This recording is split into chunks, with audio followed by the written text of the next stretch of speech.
It's President's Day, and we never figured out what you're supposed to do to appropriately celebrate this winter day off. The president is celebrating the 5th anniversary of the stimulus passing. Did he throw a big birthday party with face painting cupcakes and a Disney princess? Nope. He had an advisor blog about the successes of a $1 trillion questionable government prop-up, and Jay Carneys sent out a few tweets that each screamed fact and were followed by stretched truths. Joe Biden warned those with access to mommy's purse not to spend it on stupid things. Blowing $1 trillion and having very little to show for it? That's pretty stupid, Joe. You happy, Mr. President? We are. This is The Independent.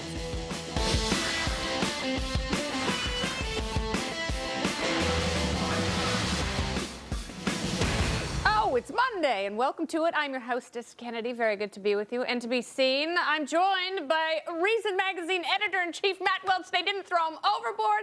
He was not the victim of the norovirus. He made it alive from the Reason cruise. Welcome back, Matt. Thank you very much. Oh, you're welcome. And it's not sure that I don't have the norovirus. Oh, don't give it to us, please. Okay. Camille's a delicate flower. By the way, Camille Foster from Freethink Media, my stalwart co-host through all of last week, the trials, the tribulations, and the travails. He prevails with a suit, a tie, and a dainty little flower. Ode to Carl. We are The Independent. The stimulus package was supposed to be fiscal Viagra, the economy. It was like an aging, attractive man with impressive accomplishments and tons of potential. All it needed was a little blue pill or hundreds of billions of greenbacks, and it would be an instant party.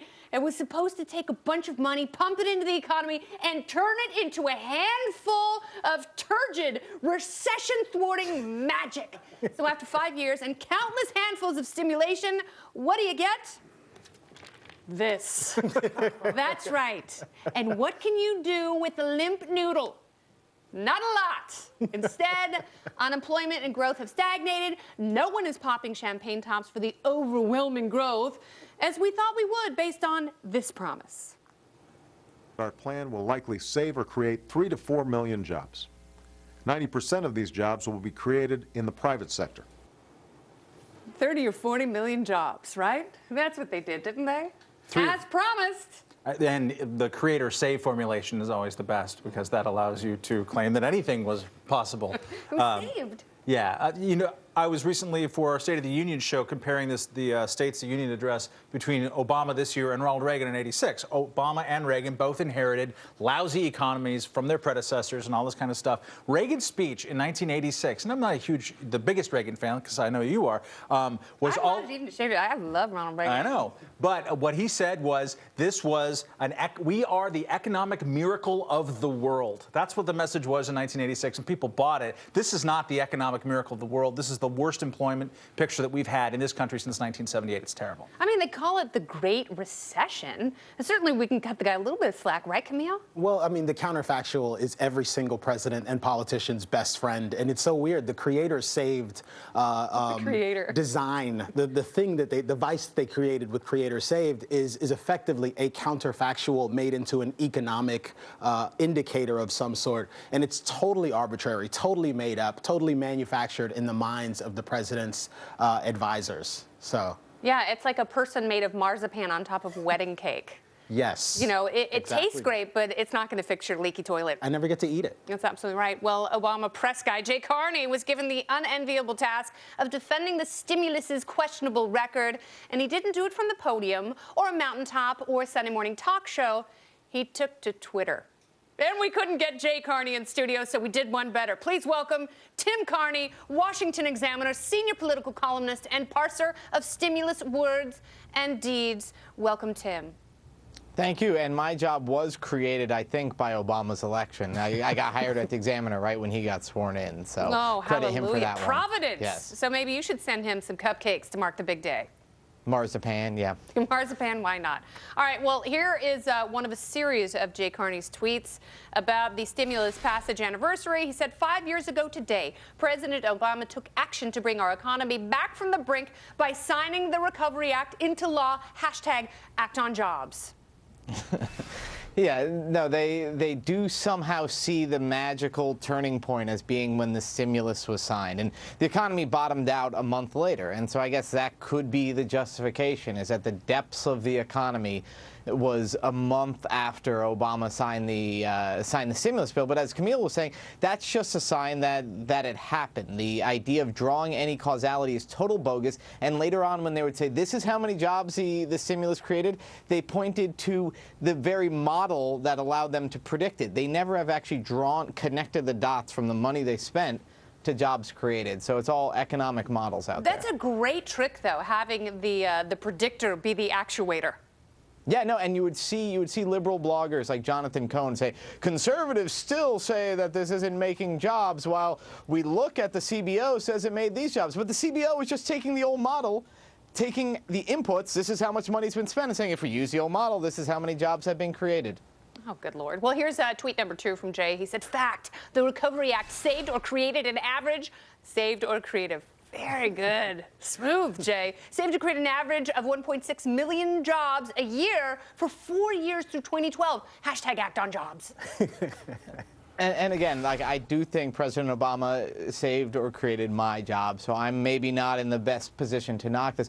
But a very interesting thing is that new company formation, new business formation has been at an all-time low under President Obama. No president has had a worse record at the creation of new businesses under him. So some of these things have been the businesses that lobbied for and got the big stimulus were able to create jobs. But the companies that create more sustainable jobs, new businesses entering the marketplace, that's at an all-time low. So really adding to the job base of the economy has, under Obamonomics, has not done well at all. And maybe GE has been able to add a few jobs there. And can I just point out something? There's no word or in a fact.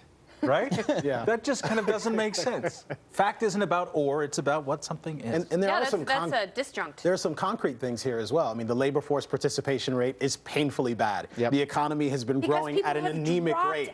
None of these things are good. So they're using this selective storytelling in order to convince everyone that all things are going well. Okay, that's like a hideous prom queen who is so abhorrent. She repels men. So 95 of them Experience here? walk away from her and will not ask her to prom. There's 5 guys left. 3 of them ask her to prom, and they say, well, 60% of men.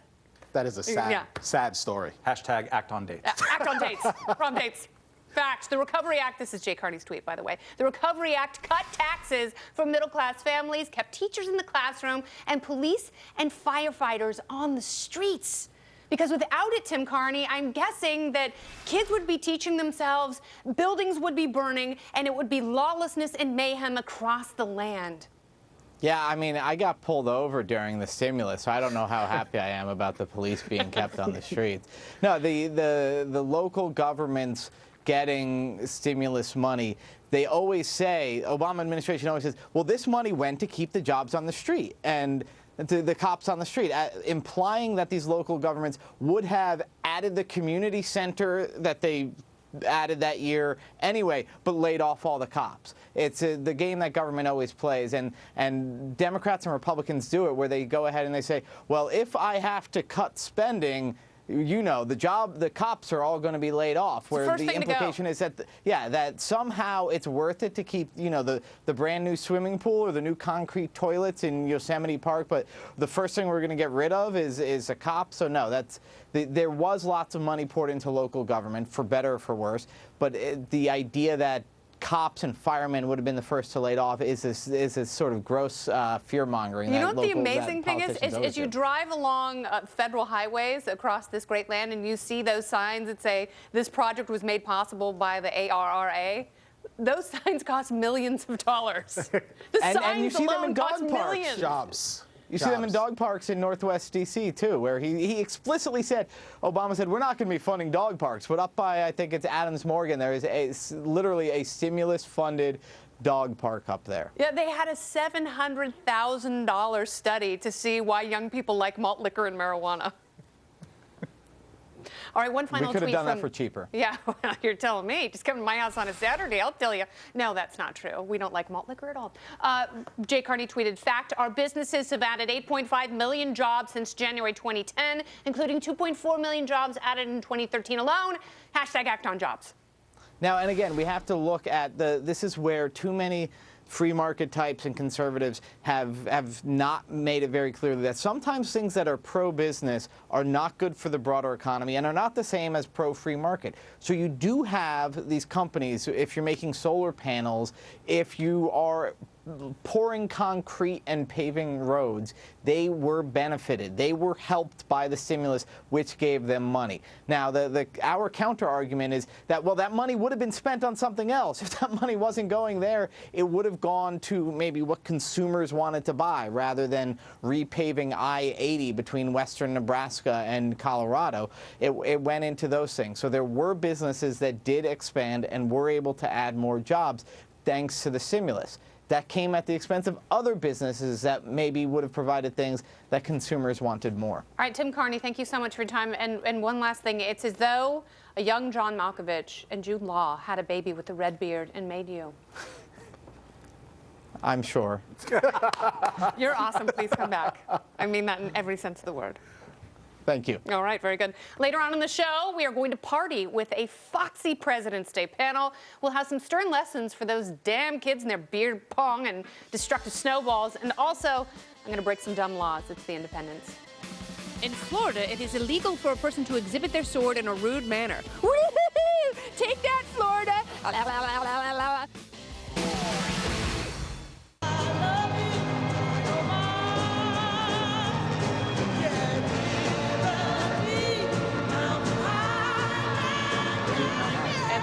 Hello is exactly what it is. Welcome back to the Independence, the show that makes your globe warmer than a Chinese cement factory. John Kerry went to Indonesia to shop for some great teak furniture, but then he found out the country has halted a lot of its virgin deforestation. Not only is he giving Indo hundreds of millions of dollars in green investment, he's also giving them a lecture. And in a sense, climate change can now be considered another weapon of mass destruction, perhaps even the world's most fearsome weapon of mass destruction. Wow, way got to harsh my vibe, John. I was just about to bring on the party panel, but you know what? Screw it. Let's do it. Sarah Isgur Flores joins us. She's the RNC Deputy Communications Director. And Christy Setzer, who's worked for Al Gore. She's also such a big fan of the Stray Cats. She changed her last name. All true. That's great. All right, ladies. So is climate a weapon of mass destruction? I'm going to go with you first, Matt. No, my God, no. I mean, if the climate is getting warmer, the globe's getting warmer, a weapon of mass destruction is that this thing blows up and kills 100,000 people. It is the opposite of this. Whatever it isn't this. And I always use my pen for these things. It's a very weird thing to say. And as Secretary of State, the weirdest thing about it all is that the obstacle into having a global climate change treaty is not Republican global warming denialists. It's China and India and poor countries who want to get rich and don't want United States and Western European environmental activists to have them set their coal policy. That's the obstacle. He said some really stupid stuff about China, how they're going to share information and policies so we can develop plans to deal with the UN climate change negotiation that takes place in Paris next year, which means absolutely nothing. Nothing. No, and they always sit down, they talk about developing these plans, they have the plans, no one ever acts on the plan, which is probably for the best, because while we have absolutely no idea what will actually happen to the climate, is the climate getting warmer?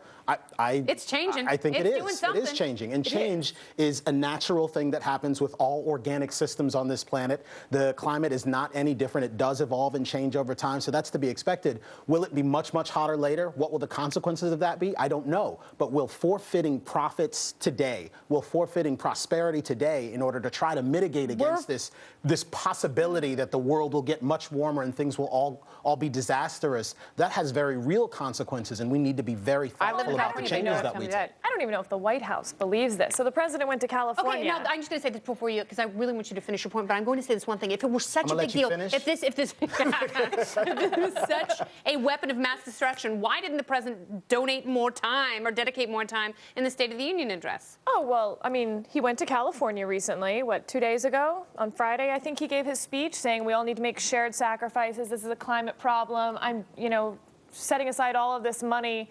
And then he spent the rest of the weekend golfing at the places that take up the most amount of water in the state. They use 1% of all of California's water for those golf courses. It's a million gallons and a day. That has extreme drought right now. I'm having to re-educate my minions. Okay. I call them children. Look, the president's obviously a political realist here. I don't think that we're going to see a huge, massive climate change bill passed anytime soon, certainly in this Congress. But he's not even changing his own behavior. Well, okay, all right. But I think, to go back to what John Kerry said, I think what was really smart here was not necessarily a change in the message, but a change in the messenger. Because he's now Secretary of State, which means that this isn't an issue of environmental frou-frou. This isn't the days of Dick Cheney saying that environmentalism is a personal virtue. He's now saying he's framing it as a national security issue. I think that's really smart. I think it involves people in the conversation that weren't part of it before. But here's the one thing that concerns me about that. There's a little bit of alarmism in what he's saying. I don't disagree that this is maybe better handled by a diplomat than by Congress. I don't want to see more money sacrificed, more bills passed on this behalf. I think it is a sense of negotiating with other countries. I do think he's trying to sound presidential, and you put a lot of people off when you say things like, it's one of the deadliest forces in nature on Earth. If it were that big of a deal, it should have been higher up in the president's agenda. And it's an absurd claim, really. I mean, we've seen the Copenhagen Consensus, which is by our friend Bjorn Lomborg, where he talks about things like malaria, for example, which is a legitimate epidemic, which we can actually address in tangible ways by making fairly limited investments. Pretending that global warming is a problem on that scale is absolutely outrageous. Are you a climate scientist? I don't know.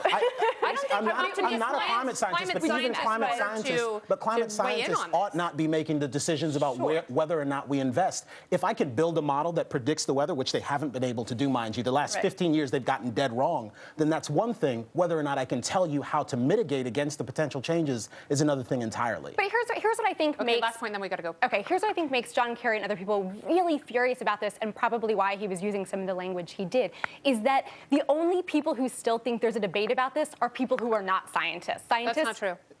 Okay. No, that's actually not true. I mean, there are scientists within the community who feel it's such a politicized issue that they think the models and the grants and the issue have been co-opted by a group of people who have taken the science out of it and taken the scientific method out of it. They still have their doubts. It's okay to be skeptical as a scientist. I mean, it is unfair to categorize anyone who disagrees with the climate debate as a non-scientist.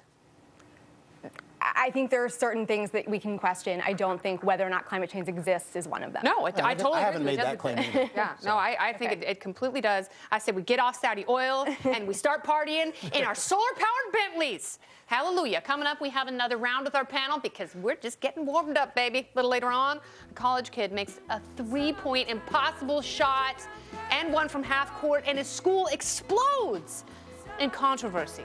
It's the all is as it could be, like it's there to remind me we've got to.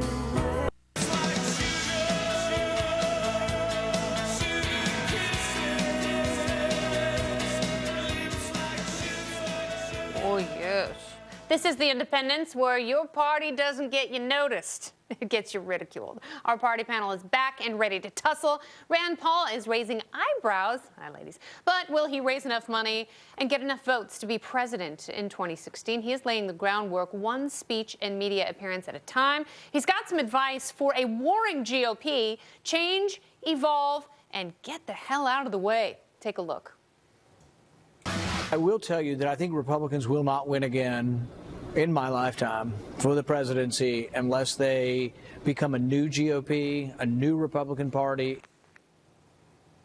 Christy, see the most intimidating Republican?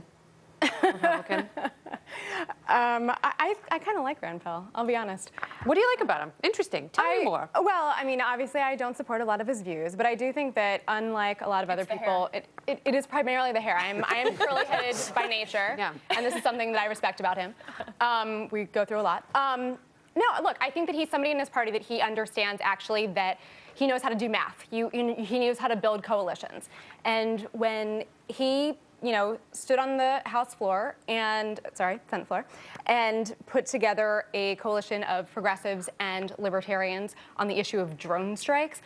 I think that was really smart, and I think it, foretold the kind of coalitions that one actually has to build if they're going to become president someday. Yeah, especially in the GOP, because what they're doing now, it's not really working. We have some great 2016 candidates, but in honor of President's Day, I've been going back through learning some about our more lesser-known Republican presidents. So Benjamin Harrison had 2 possums named Mr. Reciprocity and Mr. Protection, and I just think if that was a message that we were going with, I think Mr. Reciprocity and Mr. Protection would actually be doing us some So favors which one in is Chris 2016. Christie? Is he Mr. I'm not commenting on which one. I think. So who do you go for? I mean, where do you I stand think with we have Rand, some- or do you get Misty for Christie? I like that. I can see that on the yard sign now. I think we have great 2016 candidates, and I really do. Pick a side, sister. Yeah, that's not what I'm here for.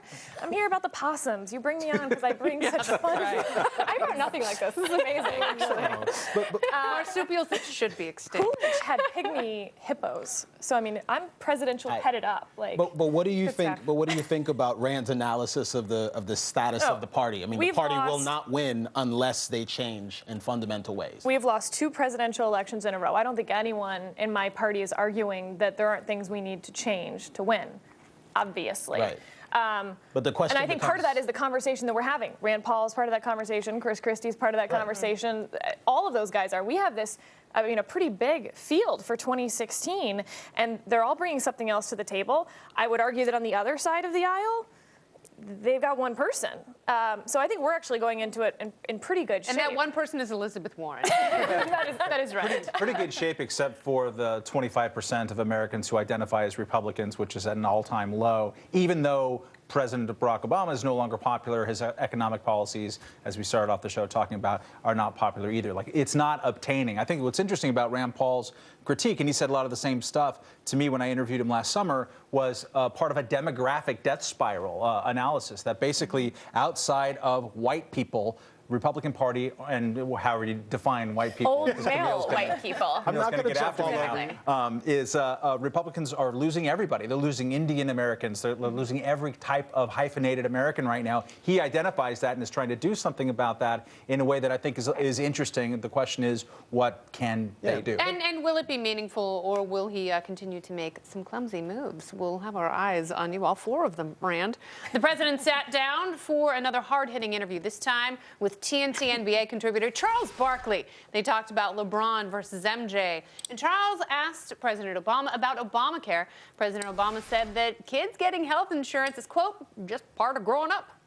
Really? Is signing up for Obamacare really just part of growing up? That coming of age ritual. Gee, I can't wait to sign up for the draft and get my first car and get some health insurance. Ain't that America? The president was obviously right about, he was dead, absolutely right about LeBron versus MJ. No doubt about it. It took a little while to spit that out. But on Obamacare, it is really, really amazing that the president is out chilling for young people to sign up for this policy, which the age rating actually makes more expensive for the key demographic he is desperate to have. He is purchase desperate to have this young people insurance for. sign up for this insurance. He is, sure, that's true. I don't deny that. But at the same time, I mean, I think it's really smart positioning for them, too, to put it in this realm of personal responsibility. You're growing up, like you know, and put it in the same way as you're going to buckle your seatbelt when you get in the car. You're going to wear a condom when you get it in on. the car? That sort of thing. When you get in the car, right?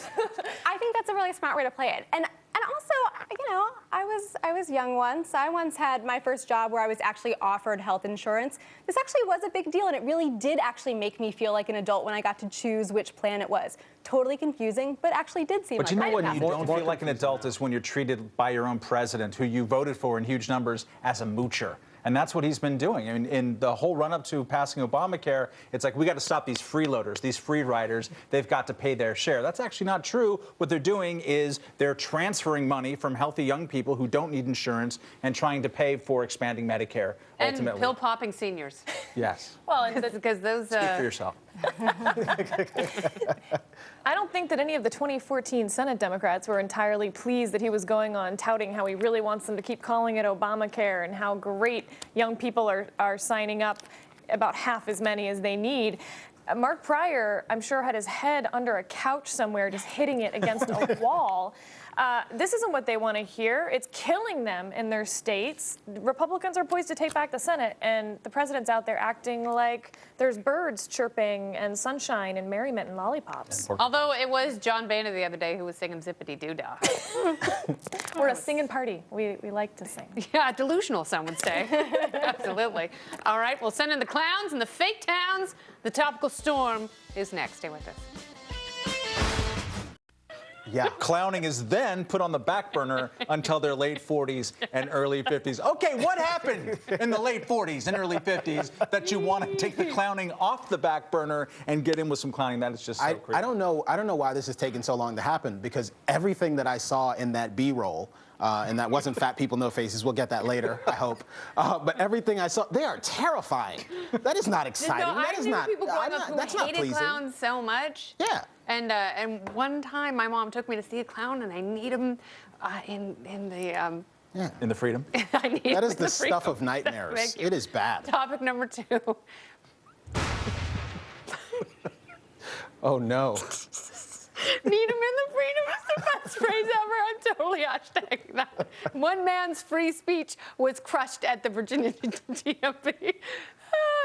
The border of Virginia license plates reads Virginia up top and kids first down below, and the guy put eat the as his license plate, so it read eat the kids first.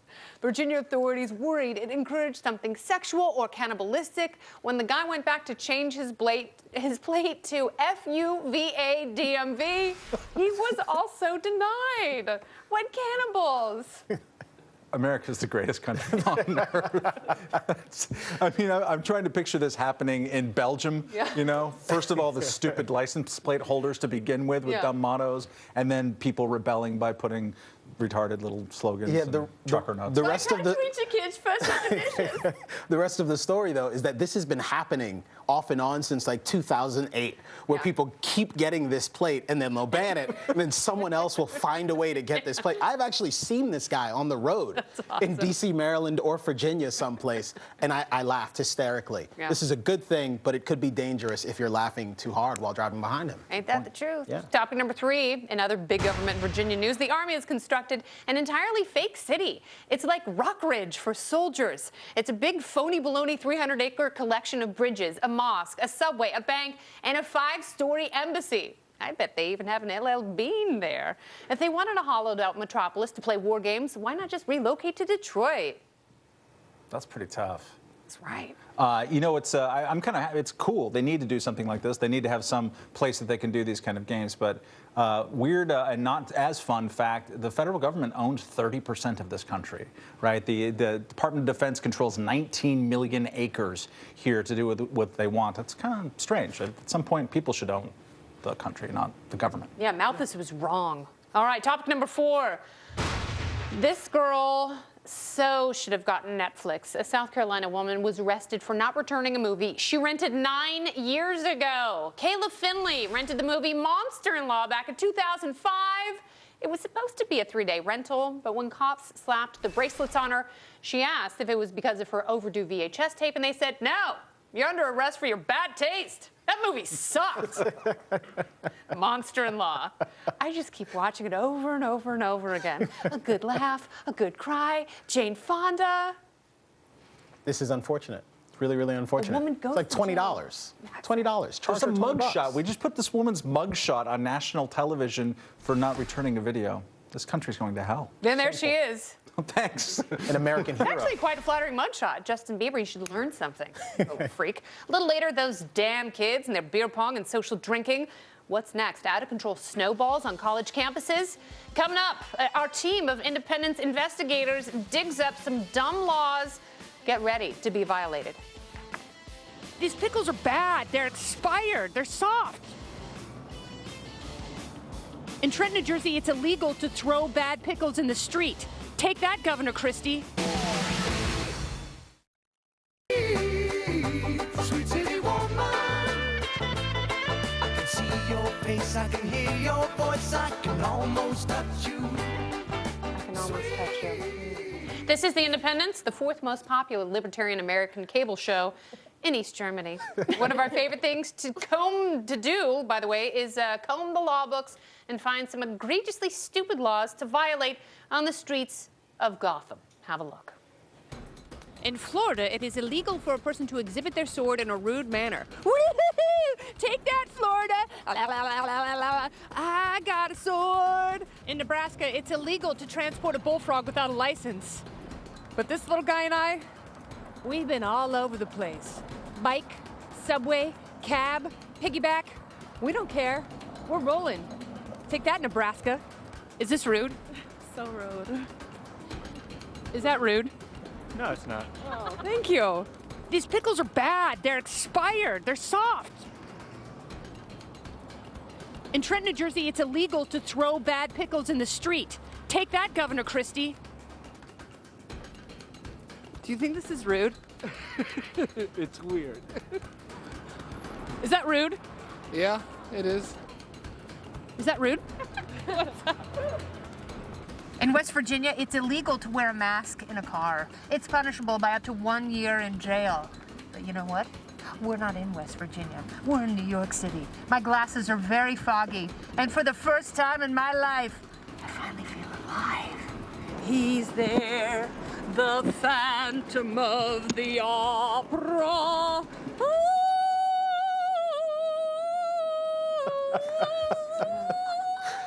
Oh, wow. Beautiful. I know. I'm not a professional. No, some people say I should have been on Broadway, but Wow. thanks. All right, we are back with our party panel. They're sexy and they're ready. They're here, Sarah and Christy. Hi, guys. Hey. Here. It's President's Day, and you're working and making the show off.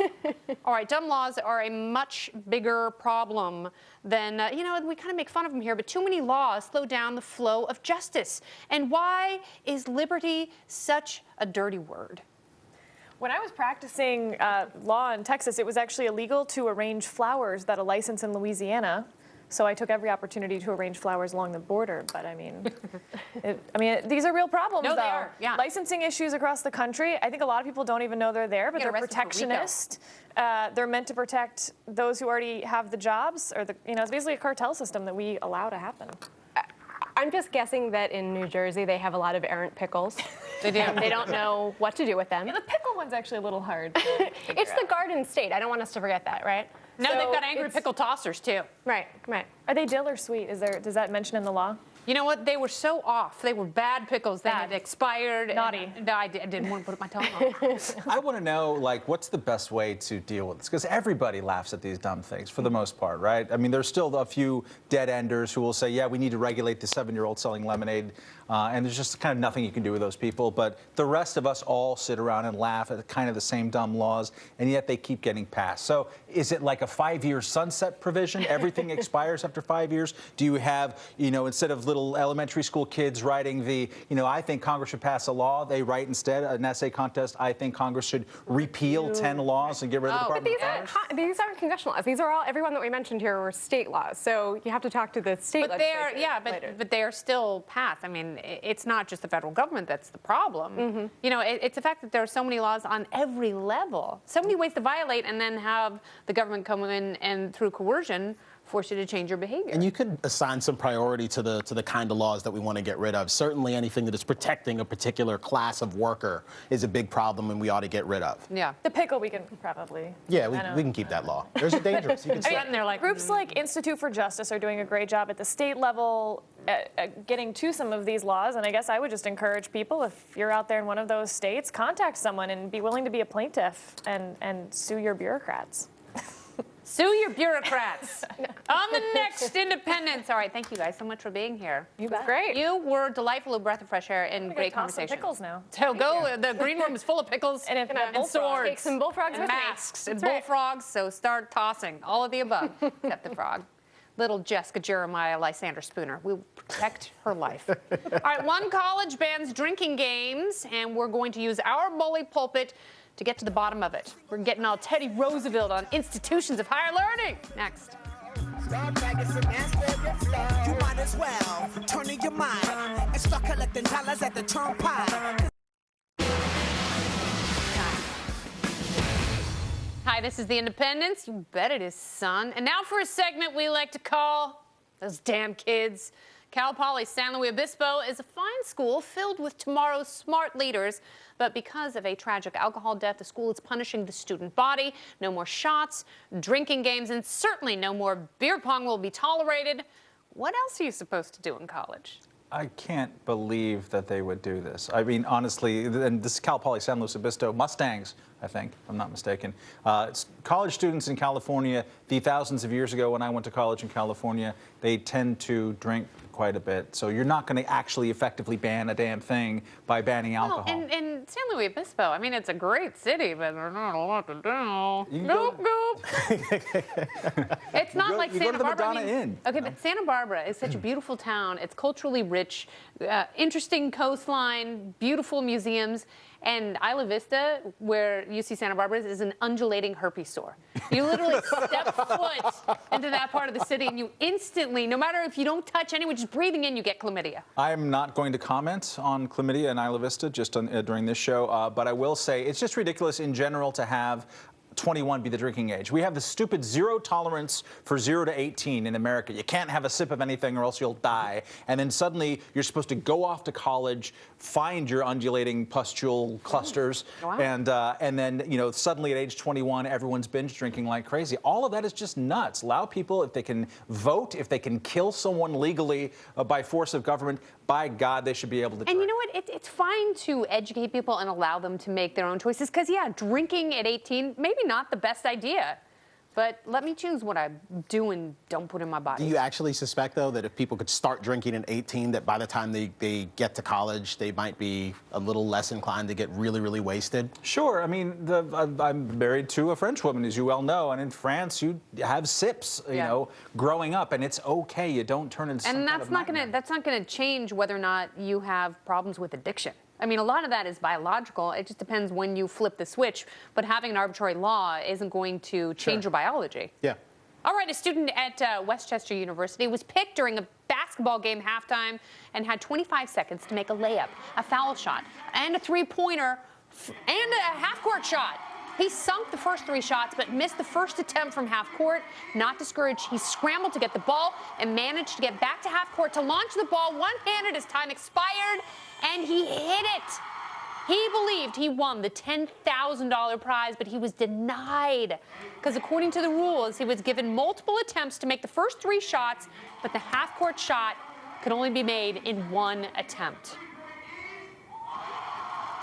You think that he was robbed? That kid needs his money. The rules are the rules, Matt. The rules are the rules. The rules are dumb. He had a room full of people screaming and chanting for him. That was reward enough. But the rules are the rules. Did they stop the competition the moment he missed for the first time? They said, "Sorry, that's off." No, he no could've- possibility. because no, the clock was rules would have ticking allowed down. him to start again from the layup line and try again. He lost. You make 4 shots in 30 seconds or 25 seconds, and you have that sweet stroke, and he's got a really nice sweet stroke. He did very good. Give him much a 10 better grand. much better than me. I have to agree with Camille on this. Although it's heartbreaking and he had the crowd pumped up, it was $10,000. He signed a contract. He knew what the rules were. He had 1 chance to make that half-court shot. Heartless contractarians.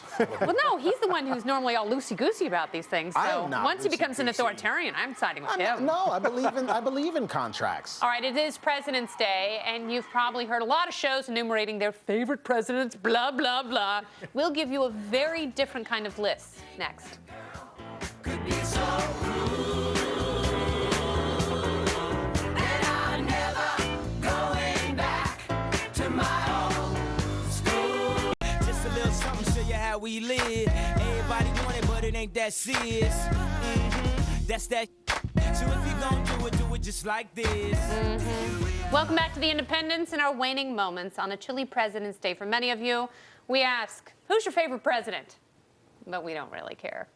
But who is your favorite almost president?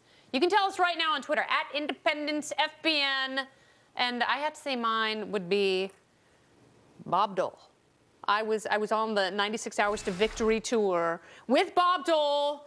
He almost won. He was super close. It was in 1996. The man had such incredible energy. I'm not gonna lie, I was on the private plane with Chichi Rodriguez and the Oak Ridge Boys. Holy cow. Because that was a hot pot of coffee right there. Jack Kemp Did and I Chichi would do throw his footballs. signature gunfighter move with his putter?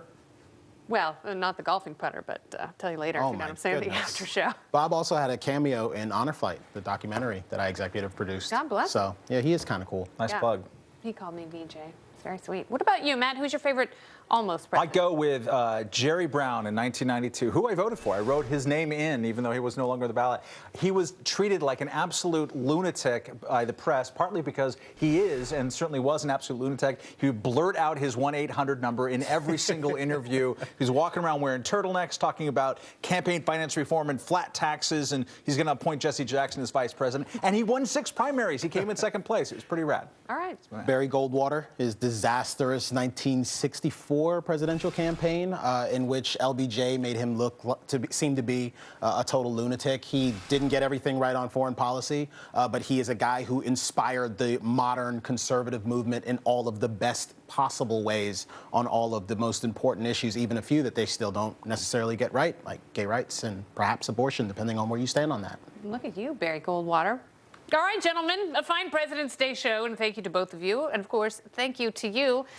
Oh, parting is such sweet sorrow, but hopefully you have had a short week, you're well rested, and we can get back to it tomorrow night because there is a lot on the docket. Here's what I want you to do right now. I want you to go to our webpage and see, there's the URL right there, foxbusiness.com/theindependence.